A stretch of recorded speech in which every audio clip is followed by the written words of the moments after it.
Let me just get the...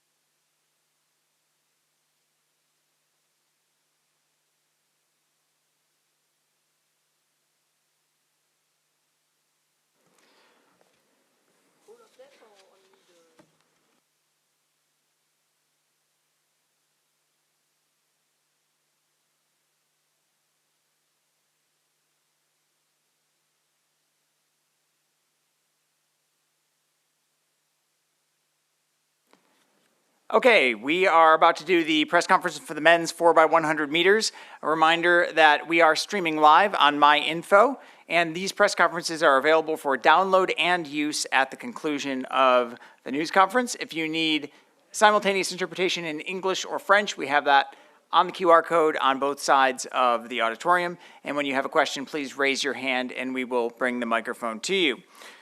The bronze medalists winning their first medal since 2004 in this event.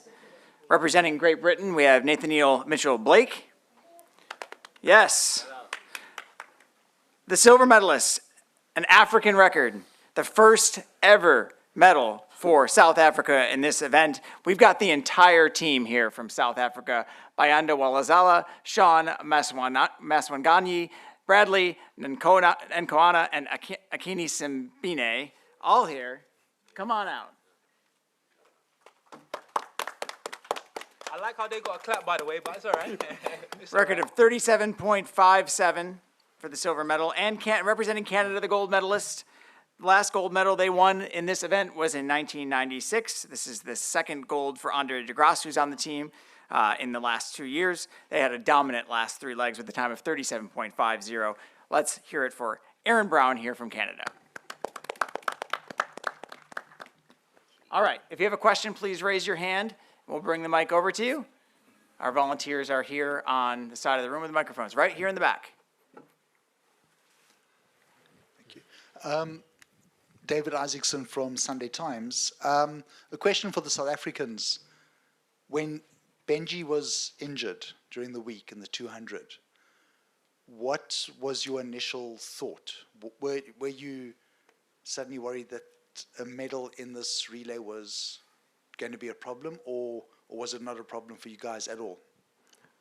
I think we were worried a bit, but I think we had Bradley in, we had Walaza, and we had Sean. We just had to switch around the changeovers, and I think the time that we spent in Montpellier helped because it built a team camaraderie, and the guys were very like, okay, let's see what else we can do. And Sean going to the back straight, we knew he could run a back straight. We trusted him.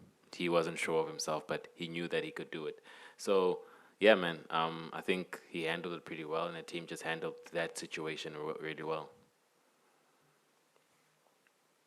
Right here. Hi, Alan Woods from the Toronto Star newspaper.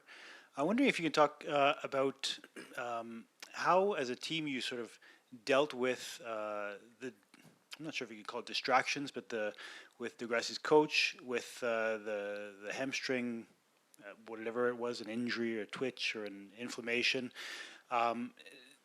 Is that a negative distraction? Can it be used as a positive sort of motivator? If you can talk about that. I mean, honestly, we didn't really think about it, to be totally honest. In 2022, we won the relay, and none of us really had great championships there either. I mean, I made the finals in the 100 and 200, but I didn't run my fastest times. None of us went sub 10 or sub 20. But we knew if we come together as a collective, we have the chemistry and we have the experience, and it's all about that baton pass. So if we get to the zones cleanly, we got a shot at it, and we just relied on that experience and our bond together because we've been together for years. Same order, same group of guys, and we never stopped believing. We were in lane 9, and that was a blessing in disguise. We could just focus on us, and no one would see us coming until it was too late. So we just did our thing and just tried to run a clean race, and all the other stuff, we just put it behind us. So we didn't really think about any kind of distractions. I mean, a lot of us were dealing with adversity. I got sick a week before the 100. Andre was dealing with some stuff coming in, and everybody's got an excuse though. You know, everyone's got something that they're dealing with. So when we come to the relay, it was like none of that matters anymore. What happened happened, and we got an opportunity ahead of us. You have one more? And can you talk? Were you? What was the awareness on the team level of that the Americans had trouble on the baton exchange, and were you aware as you're going into the final stretch?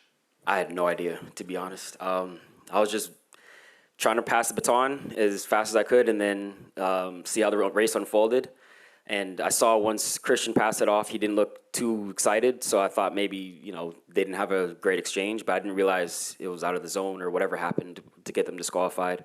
And I trained with 3 of those guys, so it was friendly banter, but I didn't want them to get disqualified. I would love for them to be up here and have a medal as well, but that's just the relay, you know. It's not just about fast legs, it's also about being clean through the zones and having that camaraderie. And so, unfortunately, they weren't able to get it done on the day, but a lot of those guys had individual success, so they'll be all right.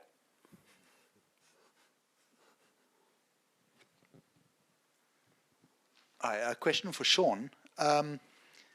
You were in Tokyo where things didn't work out at all for the relay. Are you able to sort of contrast the emotions and the feeling in the camp, etc., compared to this year? Definitely. I think the biggest thing was having a solid support structure. I definitely took a lot of social media criticism on my Tokyo expedition. But I had a lot of guys in my corner, guys like AK, guys like Clarence, guys like Gift, who stood by my corner and said, you know what, dude, yeah, like some guys will keep coming back to this championship, but, you know, the biggest thing is perseverance and coming back with adversity and making sure that, you know, you're better than the person you were in Tokyo. And the biggest focus for me was just, you know, be a better athlete. I knew that being a better athlete will allow me to adapt to situations. I mean, just coming into this championship, I was prepared to run first leg. And that's what I told myself. I'm like, I'm running first leg. And then, you know, just to have that injury with Benji, for example, and I had to run second leg. I'm like, God, like I've never ran second leg before.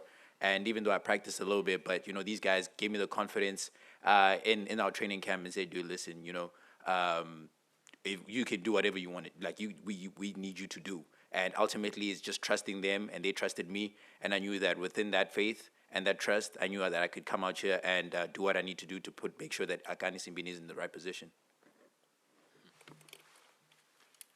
Nathaniel, did you watch the women win silver, and did that inspire you at all? That's just me. Okay. Oh, sorry. Yeah, definitely. It was a hard one to watch because you're in the quorum in that moment in time.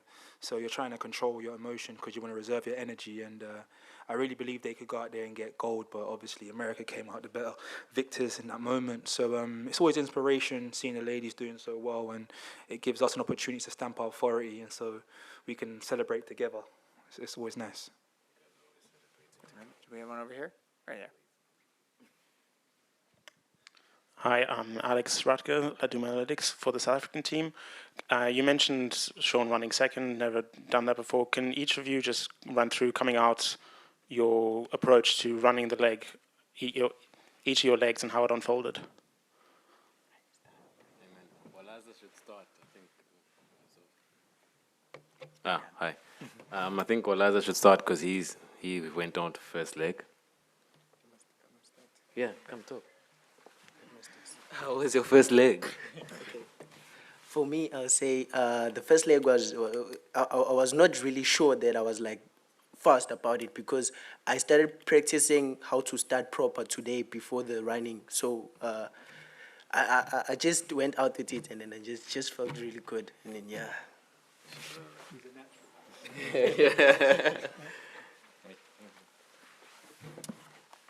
I think the biggest thing for me was just soaking in the moment and just realizing that, you know, second leg is similar to anchor leg. It's a little bit different when you break down the technicality of it. But, you know, when it's all said and done, all you got to do is really leave on time and make sure you take your hand out when you need to take your hand out and keep an eye on the end of the exchange zone and let the legs do the talking and make sure I get the stick safely into the next leg. So from an execution point of view, I feel like I did a pretty solid job. I wouldn't say the greatest of jobs because I feel like I could have been a little bit more efficient. but I just wanted to make sure that Bradley got the stick good, and I saw he had to do a little bit of adjusting, but you know, that just comes with time and a little bit more practice, and you know, just a few more reps, and you know, it's gonna be a beautiful leg to watch, and in future times. So you know, we're aiming for the gold next time.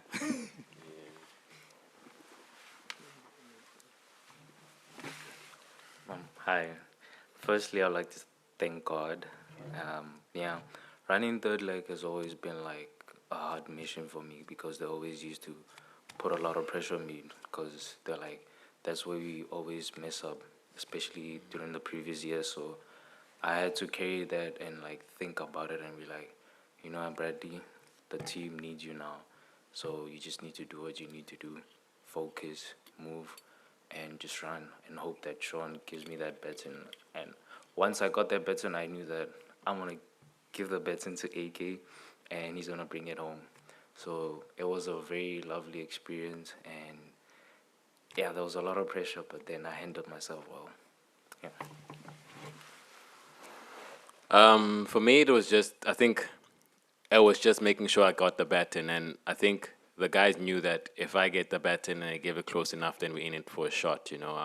That's one thing that we've always prepared for, you know. I think that's through the championships, every championship that we've gone into it was just like, okay, guys, get the baton and just give me a chance to, you know, just run.